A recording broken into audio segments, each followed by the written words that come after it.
Hello and welcome to Eye on Africa on France 24. I'm Vedika Bahel, and here's the top stories from across the continent. Hundreds of members from Nigeria's main labour union took to the streets demanding urgent government action against worsening insecurity, including kidnappings and killings nationwide that they say affect their safety and livelihoods. Sierra Leone declared its Mpox epidemic over, signalling the end of a health emergency that witnessed over 5,000 cases and 60 fatalities in the country. Survivors, though, say they remain discriminated against and are struggling to reintegrate into their communities. And the final stretch of preparation is underway in Morocco, which is gearing up to host the Africa Cup of Nations, kicking off this Sunday. Authorities hope to showcase Morocco's growing role in sport, but also on the continent. But first to Sudan, where a new report has found that the paramilitary Rapid Support Forces has been trying to cover up evidence of mass killings that they committed after seizing the Darfur city of El Fasher. The research from Yale University's Humanitarian Research Lab has used satellite imagery to monitor atrocities since the RSF's war with the army began. It found that the group likely destroyed and concealed evidence by burying and burning bodies. This, as the humanitarian catastrophe in Sudan has been deemed the world's most neglected crisis of 2025, according to a poll of aid agencies. Some 30 million people need assistance, but experts warn aid resources face collapse. To the Nigerian capital now, where the country's main labour union took to the streets Wednesday to protest rising insecurity, killings and kidnappings nationwide, urging the government to take urgent action to protect Nigerian lives. Hundreds marched through the commercial capital carrying placards and chanting slogans against the worsening security situation that they say is affecting the safety and livelihoods of workers, particularly with the festive season approaching. Placards and banners in hand, they marched through the streets of Lagos to denounce mounting insecurity across Nigeria. We don't want to go into year 2026 with insecurity, with banditry, with kidnapping. Am I speaking the minds of everybody?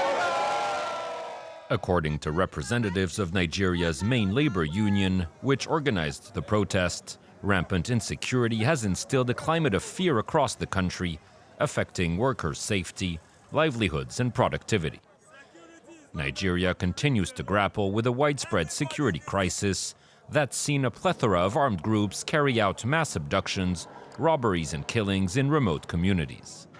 The problem recently came under renewed scrutiny after Donald Trump warned of a potential military intervention to protect Christian communities. But for these protesters, Nigeria's national security should remain a domestic issue.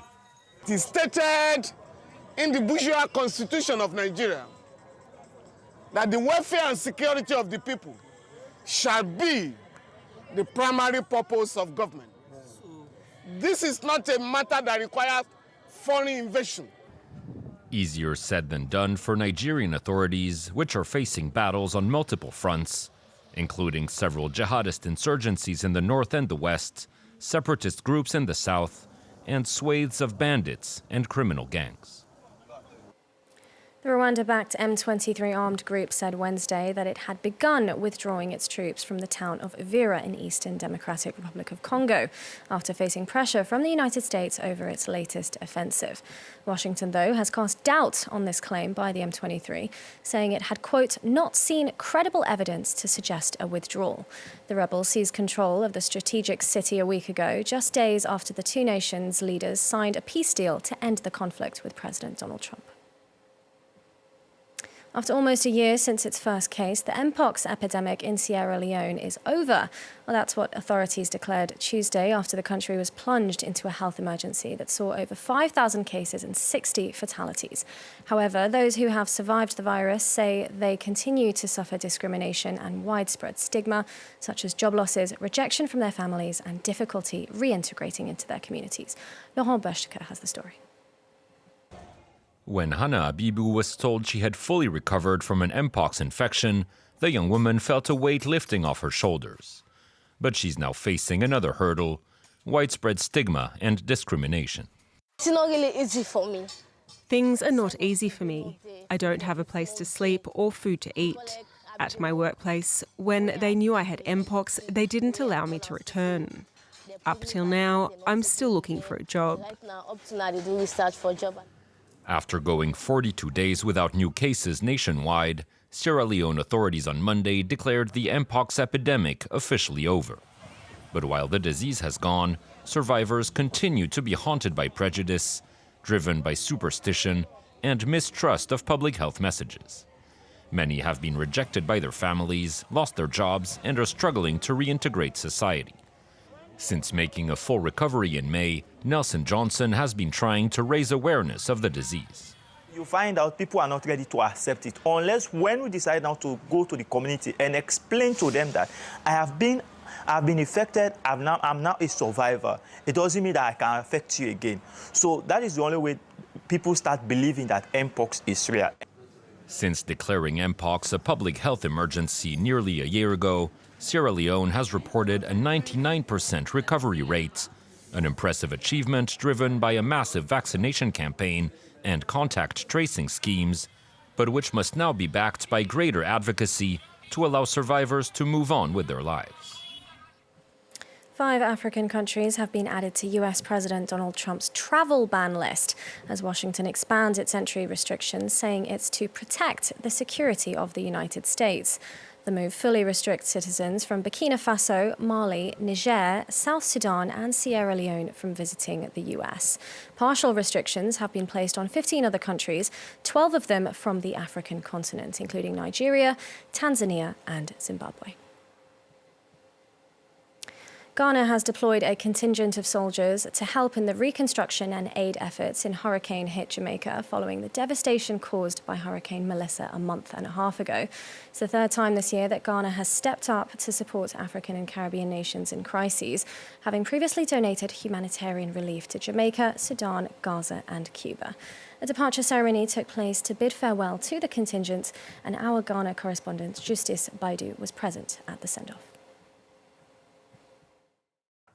Ghana is sending 54 soldiers from its engineers regiment. President of the country, John Dramani Mahama, who commissioned the men to depart from Accra, the country's capital, to Kingston, Jamaica, said the deployment is not for combat, but a friendly support to the Caribbean nation rebuilt from one of its deadliest hurricanes of all time. The deployment is supported by the American government, with the Donald Trump administration sending in a military jet to help airlift the Ghanaian soldiers to Jamaica. This deployment reflects Ghana's solidarity with the people of Jamaica and our shared history, values, and bonds within the African Caribbean family. This mission is not a combat mission. It is a mission of compassion, skill, and service. Ghana has been on this deliberate journey since January 2025, when President John Dramani Mahama was voted back into office. Earlier in the year, the country gave the troubled nations of Jamaica, Sudan, and Cuba aid support of 10 million cedis, along with Ghanaian-produced food and locally made chocolate to help the country deal with its humanitarian crisis. His Excellency, the President, in addition to the humanitarian support sent, has decided that today we need to deploy our troops following a request formally made by the Prime Minister of Jamaica. The Category 5 cyclone Hurricane Melissa swept through the Caribbean, affecting 1.5 million people in countries like Cuba, Jamaica, and other islands. To Morocco now, where the last stretch of preparations is underway to host the Africa Cup of Nations, which kicks off Sunday in the capital, Rabat, and runs through to January 18th. 9 venues across 6 cities have been selected for matches. Authorities hope to organise a high-level, smooth-running tournament, an event they say will highlight Morocco's growing role in sports, not just in Africa, but worldwide. Emerald Maxwell has more. It's nearly kick-off time, and in the capital, Rabat, Morocco is showing that it's ready to host the second Africa Cup of Nations in its history, 37 years after the first. Transport, hotels, fan zones, stadiums are all ready to go, as are the media and spectators. It will be an exceptional tournament at every level, bringing together 24 national teams, the best on the continent. It will also serve as a dress rehearsal for the World Cup that Morocco will host in 2030. Top-level stadiums that will offer spectators an optimal experience. We're expecting record attendance. 9 stadiums across 7 cities, which will also host 24 base camps, one for each national team. Nothing's been left to chance, as Morocco is already thinking ahead to 2030. They're really meeting international standards, and when you read the official documents, that's the expression that comes up. They're not talking about continental standards on an African scale, they're talking about international standards. The large stadium, for example, which you can see behind me, are designed to show the rest of the world that Morocco can host a major competition with a view to the 2030 World Cup, which it's organizing with Spain and Portugal. Morocco wants to host the final. Morocco's goal is clear. With its new world-class facilities, it intends to make this year's Africa Cup of Nations the best organised and most watched in the history of the competition. Before the tournament has even begun, the figures are staggering. More than 1 million tickets have been sold. 30 European countries are broadcasting it. That's 18 more than in previous editions and comes on top of the 54 African broadcasters. And more than 3,800 accreditations have already been issued. For the Kingdom of Morocco, it's a golden opportunity to convince the world of its potential. And finally, in Benin, an application for a Guinness World Record is awaiting validation. Starting December 1st, Keith Sonon cooked for 15 days straight to break the world record for the longest culinary marathon and put Benin in the history books. But beyond the numbers, one moment stood out, the fact that she continued her effort even on December 7th when an attempted coup rocked her city of Cotonou. France 24 spoke to her. Let's take a listen. I was focused on what was happening inside and not about anything going on outside. I was more focused on what I was doing because the Beninese audience was cheering me on, singing the national anthem.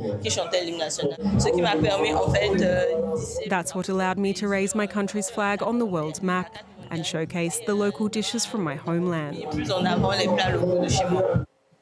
And that's all we have time for in this edition of Eye on Africa. Thank you for watching. Don't go away, more world news coming up next.